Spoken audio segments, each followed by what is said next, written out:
देखिए अरम, जो बात मैं कहने जा रहा हूं ना, ये मैं एक ऑब्जर्वेशन के तौर पे कह रहा हूं, मैं अपनी राय नहीं दे रहा, मैं एक ऑब्जर्वेशन के, इस लिहाजा इसको इस कॉन्टेक्स्ट में समझा जाए। देखिए हमें किसी तरीके से ये समझ में आ गई है बात कि जो चीज़ हम खुद नहीं कर सकते हम पैसे के ज़रिए उसको करवा सकते हैं। ये हमें समझ में आ गई। एक ज़माने में जब बेटी की शादी होती थी तो वो ये तारीफ़ ये क्या करते थे कि हमारी बेटी जो है खाने पकाने की बहुत माहिर है, बहुत सुगड़ है, इसने जो है वो ये खुद देखें स्वेटर इसने खुद बुन के दिया, ये दादा अबू को स्वेटर खुद बुन के दिया था, घर के सारे काम कर लेती है, जो शलवार में डालने वाले नाले हैं वो भी खुद बुन लेती है। तो इस तरह के क्राइटेरियाज पर हम ये कहते हैं सौमो सलाद की पाबंद है और वगैरह वगैरह, ये क्राइटेरिया होता था। अगेन मैं आपको बता रहा हूं, मैं ये नहीं कह रहा क्या सही है क्या गलत है क्या होना चाहिए, मैं एक ऑब्जर्वेशन बता रहा हूं। अच्छा, उसके बाद हमने ये सोचा कि ये जो घर में कपड़े धोने का काम है ये तो हम किसी माई से करवा सकते हैं। अगर हम ये जो हमने वो सिलाई कर, हमारा दिमाग खराब है, नाले 2 महीने लगा के 2 नाले बनाए, बाजार से मिल जाते हैं 10 रुपए के नाले, तो वहां से खरीद लेंगे, तो हम उन चीजों को आउटसोर्स कर। अच्छा, इसी तरीके से खाना खुद पकाने की क्या जरूरत है? जब आप बहुत ज्यादा पैसे कमाएंगे तो घर में खानसामा रख लीजिए, या आप ये कीजिए कि ऑनलाइन मंगवा लिया कि पैसे, आप एक टेलीफोन करेंगे तो आपके पास खाना आ जाएगा। ये हमारा माइंडसेट बन गया है कि हम हर चीज जो हम खुद कर सकते थे अब हम उसको आउटसोर्स कर सकते हैं।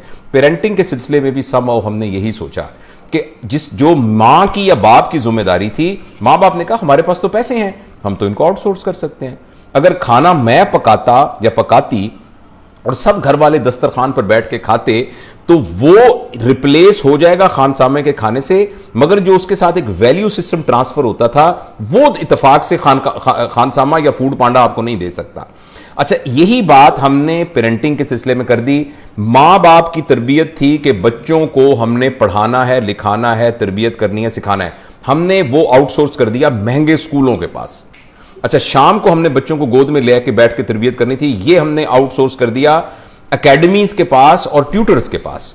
तीसरा, हमने बच्चों के साथ तफरीह करनी थी, तो हमने तफरीह के लिए उनको 1.5 लाख रुपए के ना छोटे छोटे अब्बू जी या अम्मी जी जिनका नाम मोबाइल फोन होता है या स्क्रीन उनको ले दी कि बेटा ये हमने आउटसोर्स कर दिया, now this is your mama and this is your पापा। तो ये वो माइंडसेट है। अब तीनों चीजें हमने आउटसोर्स कर दी। अब हम शिकायत करते हैं कि बच्चे हमारे ऐसे क्यों हो रहे हैं, बच्चे के ख्याल, हम तो अपने अब्बू के बड़े, हम तो उनके आगे नहीं चलते थे, हम तो उनका जूता सीधा किया करते थे, हम तो अब्बू आते थे सब लोग सर पे दुपट्टे ले लिया करते थे, अब बच्चों को परवाह नहीं होती, वो यार यार कह के मुझे बुलाते हैं और मेरी बात ही नहीं सुनते और वगैरह वगैरह। तो अब ये देखें ना, ये मैं अगेन दोबारा कह रहा हूं, ये जमाना बदल रहा है, बदले जमाने में चीजें डिफरेंट हो जाती हैं। बहुत मुश्किल है ऑब्जेक्टिवली कहना कि वो अच्छा था या ये अच्छा है, लेकिन डिफरेंट है। लेकिन जब कुछ चीजें डिफरेंट होती हैं तो उसमें कुछ पॉजिटिव चीजें आ जाती हैं। बच्चे आपसे बहुत फ्रैंक हो गए हैं, बच्चे आपसे दिल की बात कर सकते हैं, बच्चे अपनी इंडिपेंडेंट फैसले कर सकते हैं, ये सब पॉजिटिव बातें हुई हैं। बच्चे अकेले मूव कर सकते हैं, जिंदगी का फैसला कर सकते हैं, ये पॉजिटिव बातें हुई हैं। नेगेटिव बातें हुई हैं कि ये इसकी कॉस्ट पर हुआ है कि आपके रिलेशनशिप वीक हो गए हैं, और रिलेशनशिप के वीक होने की वजह से माशरे के अंदर जो एक फैब्रिक होता है वैल्यू सिस्टम का, वो बहुत ज्यादा कमजोर हो गया है, और उसके कमजोर होने के बहुत सारे साइड इफेक्ट्स हुए हैं। और इन सब, जैसे आपके सवाल का जवाब इस सिलसिले में यही था कि चूंकि हमें समहाउ पैसे पर जोम आ गया है, हमारा यह ख्याल है कि हम पैसे से सब चीजें ले सकते हैं, पैसे से आप गैजेटरी ले सकते हैं, पैसे से आप एसी ले सकते हैं, पैसे से आप एसी ले सकते हैं, सुकून वाली नींद नहीं ले सकते। मेरी बात समझ रहे हैं ना?